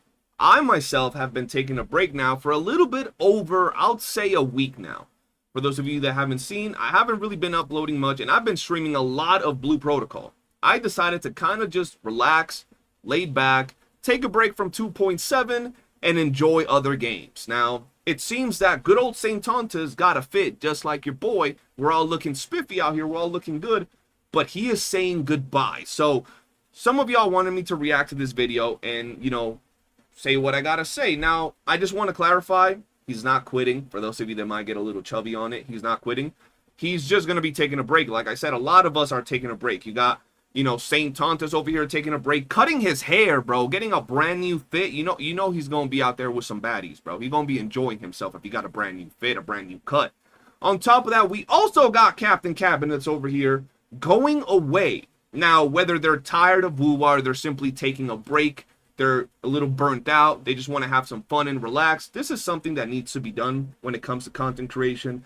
And people that have been covering these games for so long, right? Taking a vacation, letting off some steam, enjoying yourself. So let's go ahead and see a little bit of what Saint Tonta's had to say here. And if you want the whole context of these videos, by all means, go ahead and watch them. don't worry too much. But yeah, we might be expecting more and more changes after we come back from this break. Get myself level set a bit more because, like I said before, the burnout that I've been experiencing kind of started all the way back in Wuthering Waves 2.5, where I felt like just after an incredibly bombshell patch, right, where we had Cartithia, you know, we had this entire situation over here, amazing character, amazing patch, amazing update, and then everything that followed afterwards, right, has just felt a little bit lacking, you know, just... Yeah, bro, everything after Cartethia has felt relatively just boring, bro. It's felt like a slog, right? And when you're a content creator like Saint Tontas that uploads like 6 videos a day, I don't know if he uploads 6, but he uploads a lot, counting his live streams and everything, you're bound to get burnt out. It's just the way it is, bro. On like the event side, to see that happen just multiple months in a row has made me think a lot more about, right, where the future of the channel actually is from like a content perspective, because I don't want to live and die by the actions of a developer, even if I think that developer does a fantastic job. Because the drought that we've been in essentially, right, over the past couple of months, it's been something that I feel like is almost like legendary status at this point. So this is just more of like a introspective sort of thing over here. Expect some changes in the future of, you know, a lot of the games that we're going to be featuring. You might have a clue for what some of the new additions might be. But yeah, really looking forward to everything that's going to be coming, and all of the great games, all the great updates, all the great units that will be arriving as well. I'm on the same boat. Look, I'm not even gonna lie, man. I've been kind of bored of Wuwa. I love Wuwa. I'll say this here, I'll say it every time. I love Wuthering Waves, the world, the characters, everything that the game offers is really good, but the reality of it is that I have a hard time sticking to being a content creator over being a gamer, and there's a very big difference. I can sit down and pump out 5 videos every day for Wuwa, talking about random shit. I can make videos about every character. I can make a video about the circumference of Zani's ass. I can make about anything regarding the game, right? This YouTuber said this YouTuber said that, how Genshin is doing compared to... Anything could be done. But as a gamer, I don't find a lot of that enjoyable. I just want to have fun and play the game. And Wuwa hasn't really been doing it for a long time, bro. When you're one of these games that makes so much money, it's felt like a log in, log out type of game for so long. And a game that was relatively moving upward, if we go back to 1.0 and we slowly start moving up the patches, by the time we got to 2.0, we had moved up so much. And then it's felt kind of stale ever since. So just like he said, I'm personally going to be doing a lot of other content on the channel right here. I've been streaming Blue Protocol. Blue Protocol might not be it for me. I might be bored of it in a month, in a week. Who knows? But for now, it's been scratching the itch of having stuff to do. It's been fun, right? So Blue Protocol is a game that I'm going to be maybe making a couple of videos here and there for the channel. I will continue to make Wuthering Waves content 100%. I'm still going to make a lot of videos on this game, covering every character that comes out, every update, because I love the game. Right, I'm just hoping it gets better and gives us more content. And like Saint said, I'm also going to be adding some games into the rotation, preferably games that are not just popular, but are fun. I want to be able to sit down, have fun, and preferably play with my friends, right? Play with my community. So a game that I'm hoping and praying that is good is Duet Night Abyss, right? It's not about the content creation side of things right now with me and Duet Night Abyss. It's the fun side of things. I want that game to give me so much content to grind, dungeons to run, things to farm. I want to be able to just game, and then from there, obviously, I want to make content. That's just my take on it personally. What other games might be added onto the channel? I don't know. Ideally, they'll all have a similar vibe to like Wuwa, right? Open world, or at least big maps that you can explore with your friends, even if they're not full open world, just maps that you can run around, explore, grind. You know, maybe some co-op content would be ideal and preferred for me personally. But for now, I think we're taking it a little bit slow. You guys have seen me over the last few days kind of just slow down on Wuwa content. I'm still making Wuwa videos. It's just hard finding the motivation to really make content that I feel that is enjoyable. So we'll see what we do there. Maybe 3.0. 3.0 is right around the corner. There's a lot of things that will happen in 3.0. It's going to be a brand new region. We're going to get a brand new Sentinel Resonator. You know, the rumored Cyberpunk collab is going to be hitting during some part of 3.0, right? So there's a lot of very hype things coming next year for Wuthering Waves. But at the same time, I don't want to play a game and make content for a game where all I'm doing is logging in and logging out. So we're going to have to wait and see, right? Now, this is what Saint Tontus had to say. He got a haircut. All I know is that I got my haircut first, but we both looking cute. We both looking good. So that's pretty cool. Completely new change, bro. I'm not used to seeing clean cut Saint Tontus, right? Then we got Captain Cabinets, who also changed her hair color. It used to be red, now it's blonde. So not only do we have clean cut Saint Tontus, we have blonde Captain Cabinet. So people are moving up in the world, right? People are changing, people are going on vacation, and I just want to say, if Saint Tontus and Captain Cabinets are going on vacation, they didn't invite me, which I'm kind of sad, man. They should have hit me up, bro. But if you see right here, I found these comments super funny because I actually got sent this video, and when I was watching this video, right, this video was recommended, right, and it's like, I'm going away, goodbye, I'm going away. So I scrolled down because I didn't watch the video, right? So I scrolled down, and this is the first thing. That's why Saint got a haircut. When you know Cap is taking a vacation with Saint, but I just can't prove it. You're going on vacation with Saint Tontus. Bro, listen. They're all going on vacation, taking a break, enjoying themselves. Hopefully when they come back to content creation, they have a fresh, you know, feel for what they want to do with their channel. They make some dope content, and they have some cool games to cover. Something that we can enjoy when we actually play. But listen, that's going to be the last thing. And there's one more thing I want to cut in here. How we going to have Saint Tontus looking clean, looking good. You got me looking clean, looking good. You got Captain Cabinets looking clean, looking good. The one thing remaining to complete the looking clean and looking good combo is Ethan. Ethan, get your cut, G. You was looking good. That's going to be it for the video. Appreciate you guys for watching, and I'll show you guys what I'm talking about. I'll see you guys on the next one. Much love, and I'll see you all tomorrow. Peace. There we go. Can we go on vacation? Yo, for sure. Just hit me up, bro. Hit me up. All right. Now, we got an actual reaction. That was like me yapping shit. That was like me yapping shit. Now we actually have a reaction video. Oh, these yappy videos, bro. I'm not good with the yappy videos, bro. Let's close all these down. Let's see. The direction Wuthering Waves is heading. I wonder what this is about. What is Glaive Keo gonna talk about? And now I can move my camera back, bro.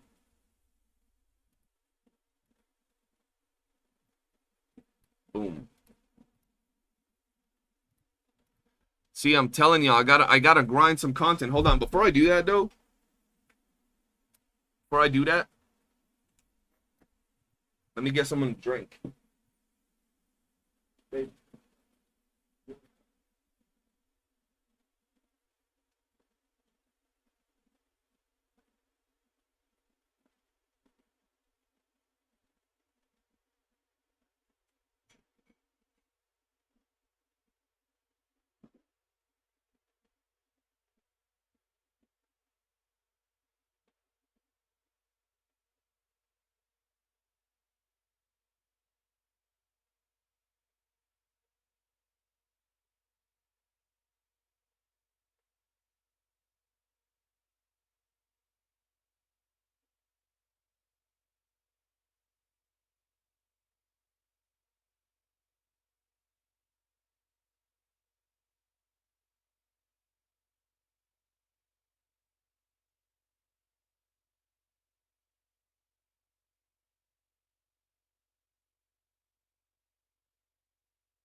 Ugh.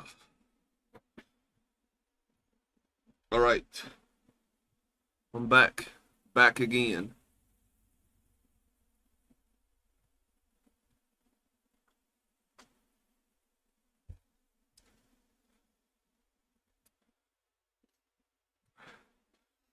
It's kind of depression for the game we hyped up for ages. What are we talking about? Which game? All right, we're going to react to... You know there's about to... I feel like there's about to be some glaze, but... We'll see. We'll see what this is all about.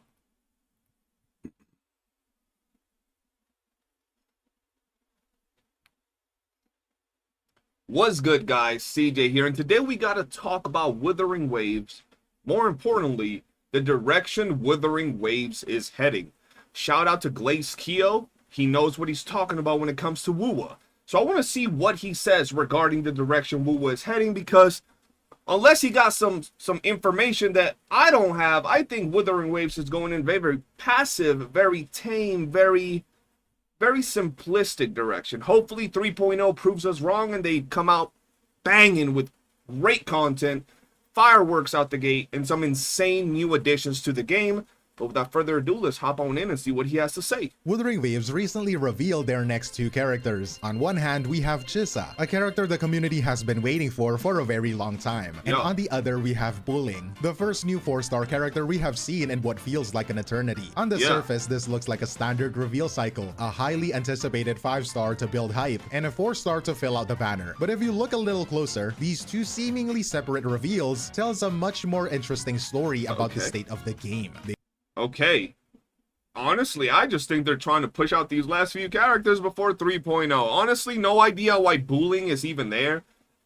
It's so weird for them to add 4-star characters at this point. I feel that 4-star characters could be an amazing addition for Wuwa. It would make it feel fresh. Team building would be interesting, but I don't know. They treat it like...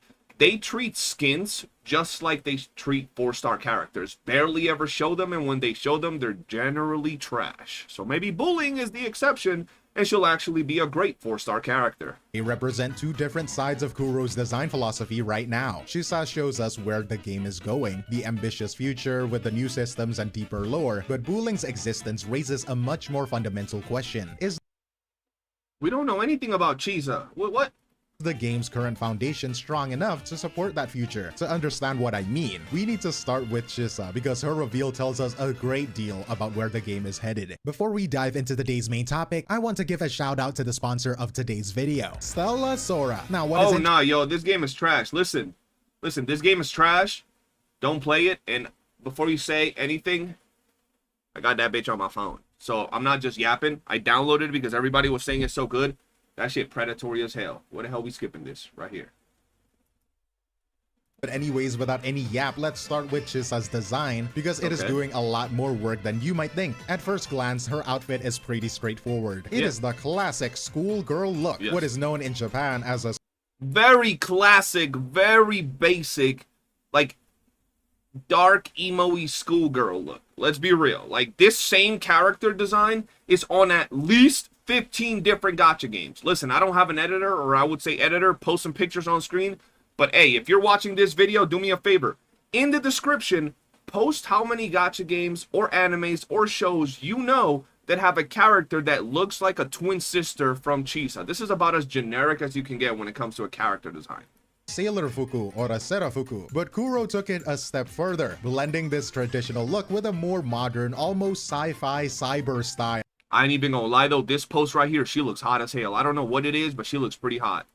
You can see it in the details. The tactical straps on her legs, the deliberate tears in the fabric, this mix of new and old, of tradition and grit. It feels like a deliberate statement about the identity of the upcoming region. It suggests a civilization that holds onto its cultural touchstones, but has been filtered through a lens of advanced, maybe even decaying technology. This blend also makes her feel distinct to Wuthering Waves, avoiding the trap of looking like a generic anime import. This is all grounded in her lore. We are told that she is a student at the Star Torch Academy. This detail makes her uniform feel a little bit more purposeful because it is her actual uniform, adapted to this new high-tech world. It feels intentional. Her design is only half of the story though. The other half is what is happening behind her. The splash art gives us our first real look at this new region. We can see cranes, unfinished skyscrapers, a massive industrial city. This is almost certainly the new Federation. Yo, I don't know if this is going to be the next region or if we're at any point in Wuthering Waves going to get a region that's like this, like actual buildings that look like well done, not like just ruins. But if it does look like this and there are buildings that are well done mixed in with ruins, as you can kind of see over here. Oh, I'm blocking it with my camera. Like over here, there's some ruins. I honestly think it would be a pretty interesting addition to Wuwa because so far, listen, Wuwa's world looks amazing, but I'm tired of the generic grassy hills, grassy plains, trees, and mountains. I want something that completely changes those vibes and that just looks different within the world, right? Whether it's a big desert, which would be amazing, even though a desert is generally boring, they could make it great with like oases and stuff in the middle, reminding me of Tower of Fantasy, or whether it's a futuristic, or not futuristic, but you know, city like this would be pretty cool. The verticality and the density of this place will also be an interesting test for the game's signature traversal system. And it is no secret that this aesthetic lines up perfectly with the upcoming Cyberpunk Edgerunners collaboration. A complete coincidence, I am sure. Kuro is clearly setting the stage here, teasing the entire environment for a major future event. This also fits with what we already know about the new Federation. What was that? Gameplay so pixelated. Holy shit. From the in-game text, a society obsessed with technology, which led to a huge gap between the rich and the poor. Her uniform, both high-tech and standardized, perfectly captures that contradiction. And if you look even closer, the details get even more specific. Her weapon itself is more complex than it first appears. It is a massive, destructive-looking broad blade, but it is made of a ruler, protractor, and scissors. These are all tools of precision and measurement, tools used in architecture. There is a fascinating contrast between the weapon's brutal form and the intellectual nature of its parts. Looking at the papers flying around her, one of them even shows a diagram of the golden ratio, a mathematical The golden ratio right here, bro. This is the key right here. This one right there.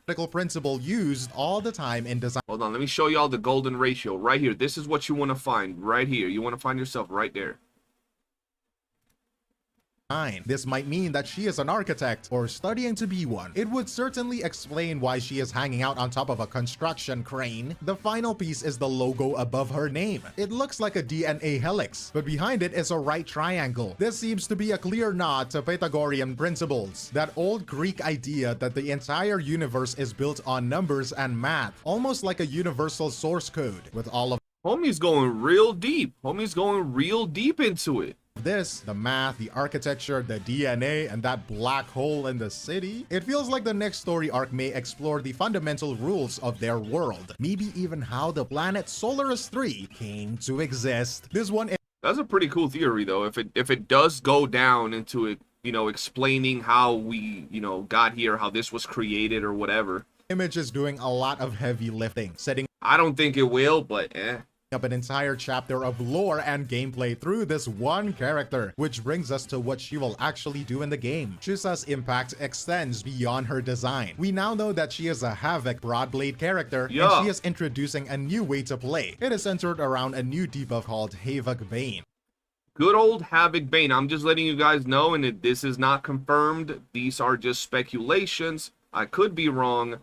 A lot of these have changed ever since they first showed them. A lot of these have actually changed, which is good and bad. Some of these actually got a little bit better, while others are a little bit weird. So we gotta wait and see until Kuro officially release them, because they can just continue to change until they're officially in the game. So yeah, just keep that in mind and take these that you see on screen with a grain of salt. And unlike a standard damage over time effect, this one propagates. In simple terms, like your mother, it spreads. You put it on one enemy and it can jump into others nearby, like your mother.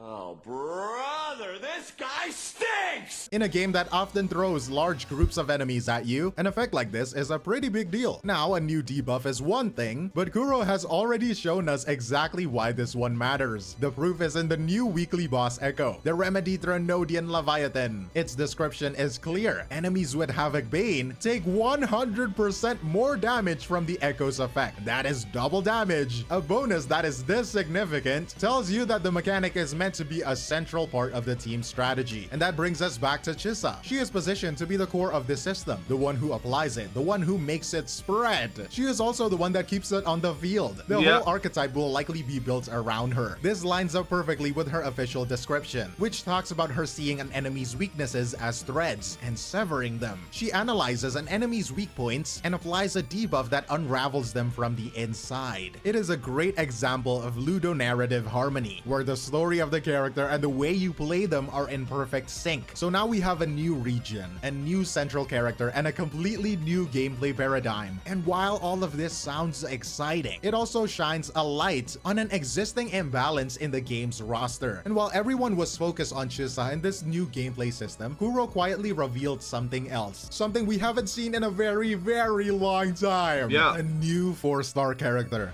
I think it's been close to a year. Not actually a year, it might be 10 months or so since we got a new 4-star character, which is actually blasphemous for these games. I honestly think that every single patch should have a 4-star character. If you think wrong, just, I don't care. It's just the way it is. They should have a 4-star character with every single patch. They already have the characters in the game to just throw in there. They make millions of dollars. I know y'all want to chill and be like, no, it's my billion-dollar company. They already used all their resources on the story. But they have no reasons why they can't be doing a new 4-star character every single patch, bro.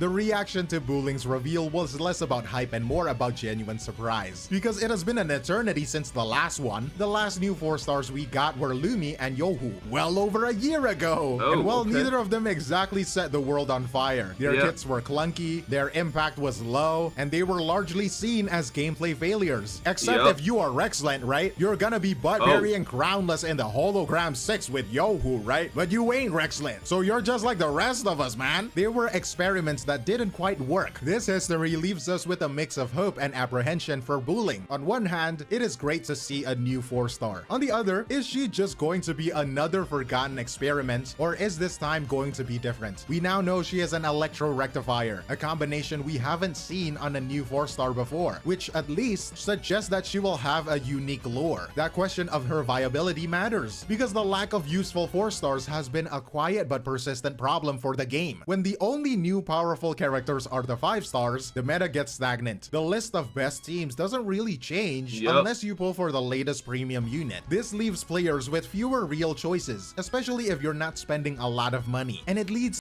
Like, it's so nice, bro.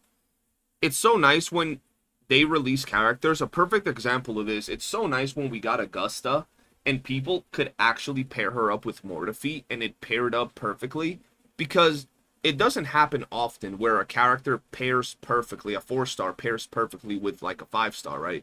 And when it does, it just feels good, right? So if we had more 4-stars that did that every now and then, that would pair perfectly up with them and actually push them to the next level, it would be great. Would you still want their best in slot partner to get the most out of their kit? Probably, yeah.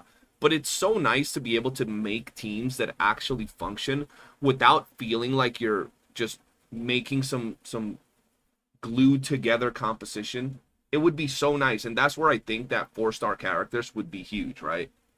To a feeling that 4-stars are just filler. A good 4-star, though, gives players an achievable, satisfying project. This man picked the most Windows 94 graphics looking ass picture of Sanhua that I've ever seen. Oh no. To build, keeping them engaged with the game's core systems between major 5-star banners. Booling's existence just by showing up reopens this entire discussion. She represents a potential shift in design philosophy, a sign that maybe Kuro is looking at the overall health of the game and thinking about building a roster that is just more robust, more accessible for everyone. And that idea of accessibility is about to be tested. Because of a core team building issue Chisa's new archetype will only amplify. Let's call it the Rover Dilemma. Right right now, if you want to run the top debuff focused teams, Spectral Frazzle with Zani, or Arrow Erosion with Cartetia, you pretty much need the Rover. Spectral Rover and the Arrow Rover are cornerstones that make those teams function at their best. They are essential in a way. Rover has become a victim of their own success, so uniquely useful that their utility has become a restriction. The result is a logistical bottleneck. In endgame content like the Tower of Adversity, you need 2 separate teams, but you only have 1 Rover, so if you're forced to choose, you can run your Arrow team or your Spectro team at peak performance, but not both at the same time. And now here comes Chisa, bringing the new Havoc Bane archetype with her. This new system looks powerful, it looks interesting, and it will almost certainly synergize best with the Havoc Rover. So Kuro... That's what a lot of us are thinking when it comes to Chisa, bro. A lot of people are speculating about Chisa, and it's going to be interesting because she's either going to pair with Havoc Rover, applying somehow Havoc Bane or something, I don't know. Maybe he'll get an upgrade, who knows?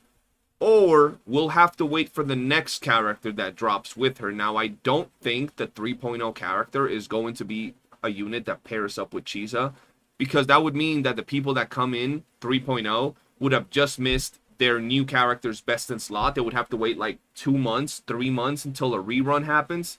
So we might be waiting a little bit to see another Havoc Bane unit, maybe a whole patch or so. Who knows? I might be wrong, but there's a lot of things going around Chisa that seem interesting. I think that she might be a character, from what we have seen so far, from unconfirmed leaks, so this is not official, nor is it like facts.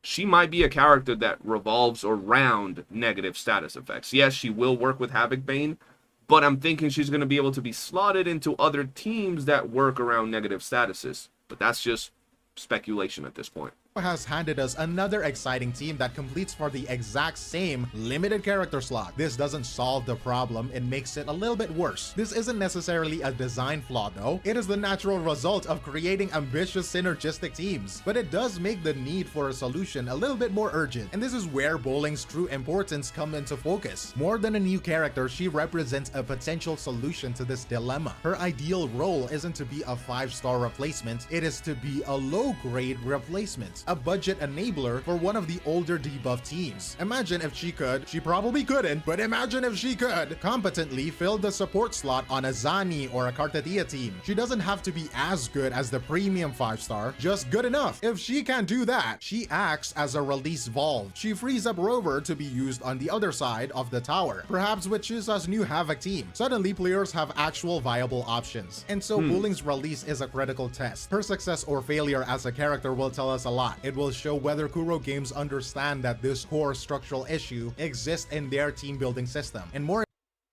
Kuro understands that that issue is in the game's almost 2 years old at this point. Plenty of videos in the internet. Matter of fact, the video we're reacting to after this talks about 4-star characters. I've dropped many videos on 4-star characters. Many content creators have dropped videos on 4-star characters. People have sent tons of feedback about 4-star characters. They know it's an issue. It's not that they don't understand that we're lacking options for team building via 4 stars and more, you know, free-to-play options for players. Is more so that maybe they don't even want to do it. They don't even want to have those options. They already have, you know, units like Sanhua and Mortefi that to this day, they are still best in slot to a lot of characters if you don't have their limited characters. They still work beautifully with them. Gion, you know, Augusta, yada, yada, yada. So maybe they don't want to give players that option. They want players to get the new banner characters. They want players to spend money. That's just the thing. It's not that they don't understand. And I also don't think bullying is going to fix the problem. Best case scenario for bullying is that she becomes a character on the level of Sanhua and Mortefi. And if she does, that would be amazing. She would be a character that's just peak for certain groups of teams, right? For certain characters. But I'm not that hopeful that she'll be on the level of Mortefi and Sanhua, just like we really haven't gotten any other character that's on the level of Shorekeeper with as much versatility as Shorekeeper. There's a lot of other great characters, but none of them are as versatile as Shorekeeper, where you can literally slot Shorekeeper on almost any team in the game, and you'll just be freaking amazing. So I don't know if bullying is really going to solve that. Importantly, whether they're willing to address it with an accessible, well-designed 4-star characters. And so when you put it all together, this recent drip marketing presented a duality, a kind of story of two reveals. On one hand, you have Chisa. She shows us what Kuro Games wants to build. She represents an ambitious future, new worlds, deeper lore, and complex, interesting gameplay systems. She is the big, exciting idea. And on the other hand, you have Bullying. Her reveal asks a much simpler, more fundamental question. How are they planning to support it? She represents the foundation that all of these big ideas need to stand on, and that foundation is what matters in the long run. A new archetype like a Havoc Bane is exciting, but its success depends on a healthy and balanced game. Without accessible support characters like a well-designed 4-star, these cool niche teams can start to feel restrictive. They end up making existing roster problems worse instead of solving them. Kuro can build impressive towers, but they still need to reinforce the ground floor that supports everything. Ultimately, Chisa represents the destination, the cool new place the game is going, but the viability of Bullying, whether she is a thoughtfully designed character or just another forgotten experiment, will tell us if everyone will have a reasonable way to get there. So I'm curious on what you all think, given what... I'm not gonna lie, this video was really glazy. He is Glaze Keo at the end of the day.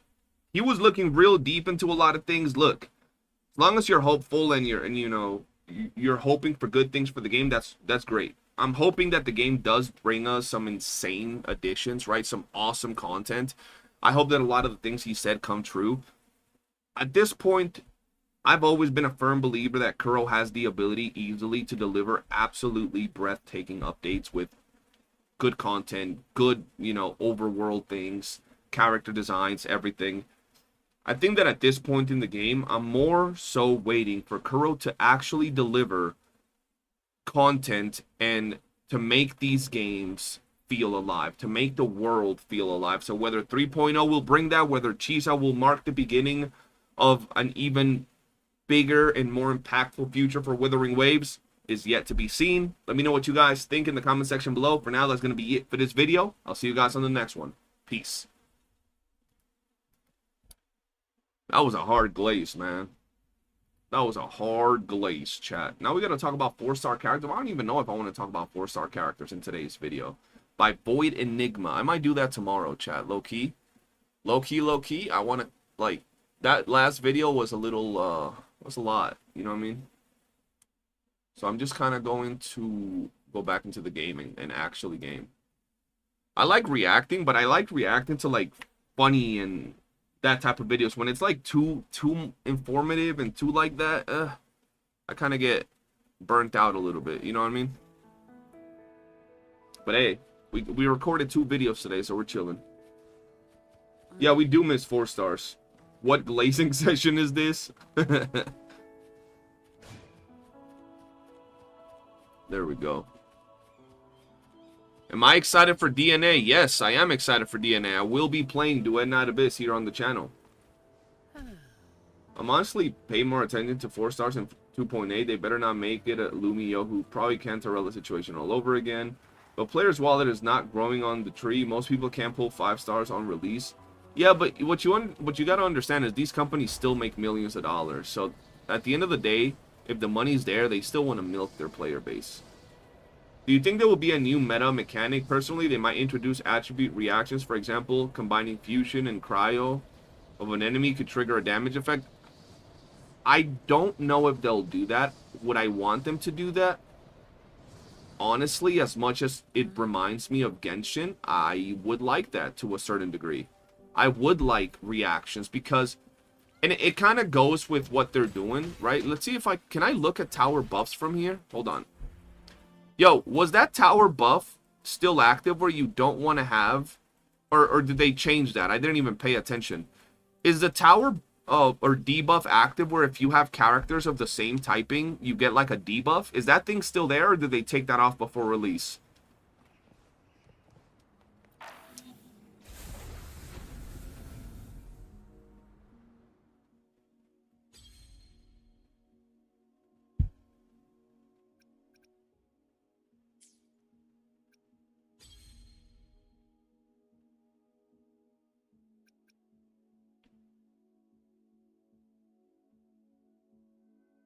Oh no, they took it off. Or am I blind? Yeah, they took it off, bro. Where is it? Debuff? Where is it though? Yeah, no, that's gone.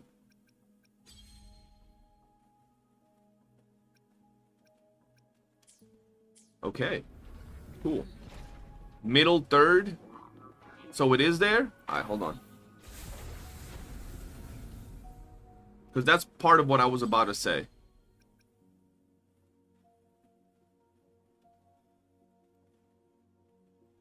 It's not there. Or am I a blind fuck?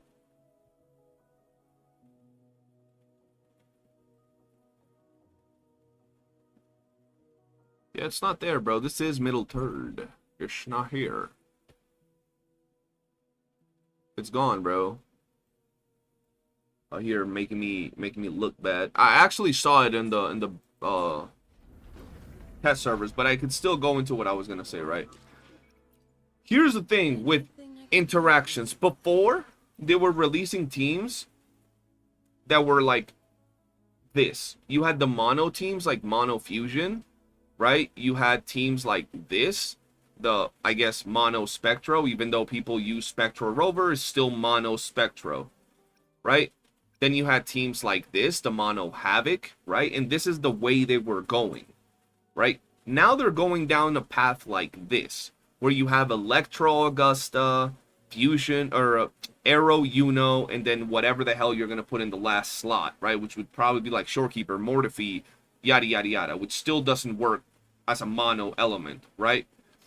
The same goes for a team like Galbrena. I don't know where Galbrena is. Galbrena can be ran in Mono Fusion, but her best partner is an Arrow character. So we have, once again, Fusion with Arrow, yada, yada, yada.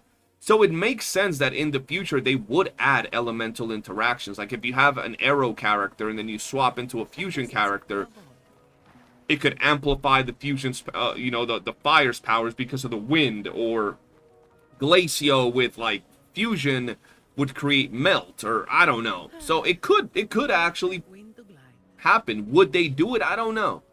But I do see it as an interesting mechanic that could be added. I mean, we got a shielding mechanic, right? We got a shielding mechanic that just got added that's very exclusive. So, you know, they could release a character that just applies, like, Electro, or does Electro damage, and then another character that, like, applies Glacio stacks, and if you hit him with Electro, they explode, or so, I don't know. Like, very, very specific type of scenario. So we can see that, actually. In 2.7, they added a little side quest with some crab statues around the map. At the end, they talk about some water gods, which maybe indicates an upcoming water region. Oh, I'm pretty sure they would add a water region, for sure. All yours. I can spare a minute to knock some heads around. Reduce to dust.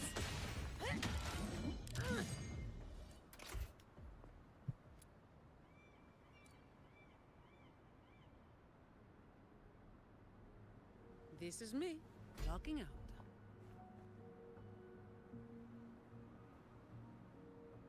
We can't even play around with the freeze mechanics of a Glacio unit. Yeah, exactly. Like, things like that, like freezing water. And I know that's very Genshin-like, but hey, I think that's a good mechanic from Genshin, right? Like, if you have a Glacio unit and you shoot the water, why not freeze it? I think that aspect in Genshin is pretty damn good.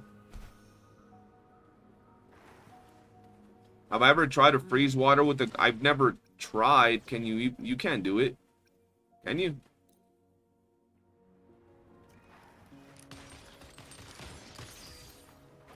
You can't do it. You will yield. Yeah, no, nothing happens. Yeah, I like that aspect from Genshin, bro. I remember freezing water to get you new region in Genshin. I would always try that. Way back in the day in Genshin, I would try to freeze the water to get across. It was interesting, low key.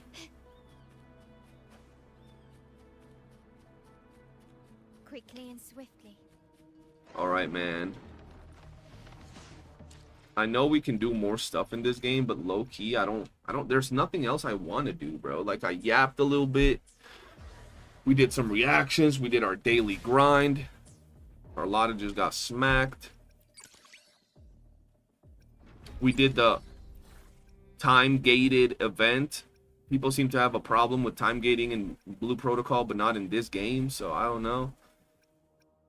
Let's see. There's really nothing else to do, bro. I guess I can do Vampire Survivors, but like, you know, not too keen on it right now. I think that's gonna be it for today's stream, guys. I don't know. It's kind of like I was saying earlier in the video. There doesn't seem to be stuff that is fun. I know some people want to do the story, but I personally don't. Like, right now, if I were to do the story, it would just be sitting here, watching it, reading it. And that's not how I want to game right at this point in my life. Maybe in like a week, I'd feel like paying attention to a cinematic masterpiece. But for now, that's going to be it, guys. I do love y'all. I'm going to be live. I'm going to be live on Twitch. I'm only ending the YouTube stream because we're going to launch Blue Protocol after this. But I appreciate y'all, man, for tuning in. And I'll see you all later. Go to Twitch and stay tuned here because I will be doing Blue Protocol in about 5 minutes on YouTube. Twitch stream is still going to go on. So yeah, man, have a wonderful night, everybody. And I see you all tomorrow. Peace.